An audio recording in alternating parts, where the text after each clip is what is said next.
Hola, soy Constanza Navacruz y hoy les voy a compartir un análisis crítico sobre la educación en México, algunos de sus principales retos y una propuesta con una visión al futuro basada en herramientas, principalmente la prospectiva en esta parte. Y pues esta presentación se construyó a partir de un ensayo que ya hice, un ensayo argumentativo en fuentes que son confiables, que se vieron durante este semestre y pues es básicamente eso.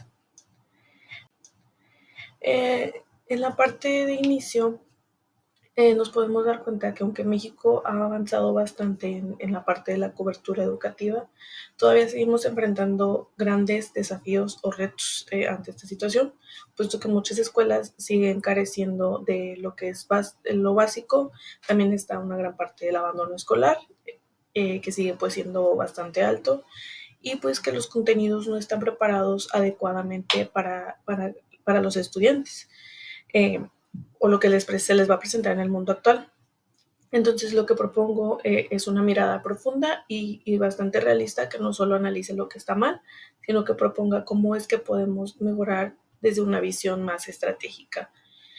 Eh, Después tenemos la parte de la desigualdad educativa, que en la desigualdad educativa no solo se ven algunos como tal los recursos materiales, sino también se toma en cuenta los resultados académicos y las oportunidades que se tienen a futuro. Tenemos, por ejemplo, las escuelas rurales, que muchas veces operan desde aulas un poco más improvisadas, sin internet ni materiales didácticos como tal. Entonces existe esta brecha que crea dos realidades muy distintas, una para que quienes viven en realmente zonas urbanas con acceso a todo este tipo de cosas, y otras para quienes están en zonas marginadas que pues carecen de estas. Luego tenemos la educación indígena y rural, que están, pues es en comunidades indígenas. El problema es que es aún más grave. No solo afecta como tal la infraestructura, sino que también pues algunos de los maestros no hablan como tal la lengua local, ni conocen pues esa cultura, porque son maestros enviados que hablan español y no la lengua indígena. Entonces esto provoca una desconexión entre la enseñanza y lo que los estudiantes viven realmente en su contexto. Entonces, cuando la educación no respeta ni integra la identidad cultural, pierde como ese sentido y la relevancia que se tiene o que se les va a dar a los niños y a los jóvenes.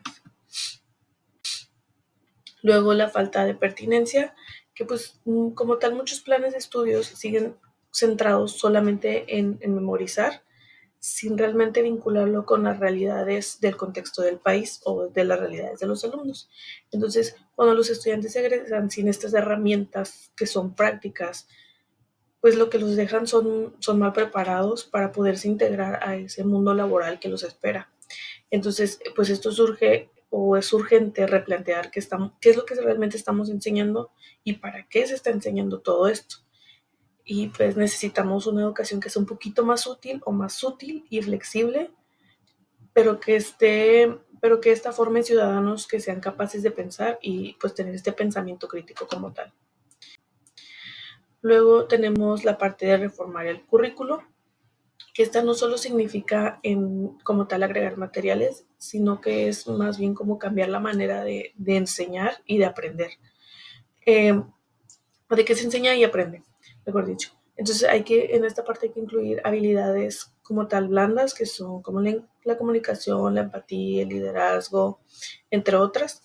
Entonces, además de esto, se deben de promover proyectos que sean interdisciplinarios, o sea, conectados con otras materias, y metodologías que sean activas, como pues el aprendizaje que es basado en problemas que les funciona a los alumnos, y pues esto haría que la educación sea un poquito más significativa para los estudiantes como tal.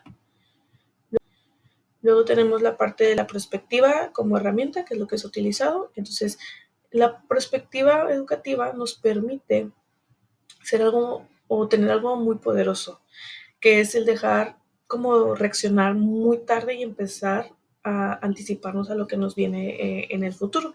Entonces tenemos estas preguntas como de, nos hacemos estas preguntas de qué es lo que pasaría si no invertimos hoy en la tecnología educativa como tal, o cómo afectaría los cambios demográficos del sistema.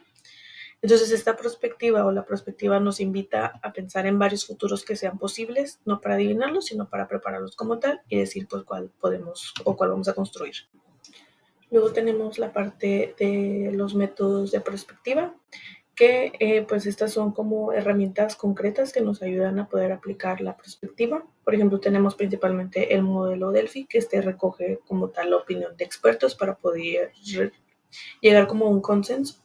Y luego tenemos la parte de escenarios que pues son un poquito más alternativos y nos permiten imaginar diferentes caminos a llegar según pues las decisiones que tomemos como grupo.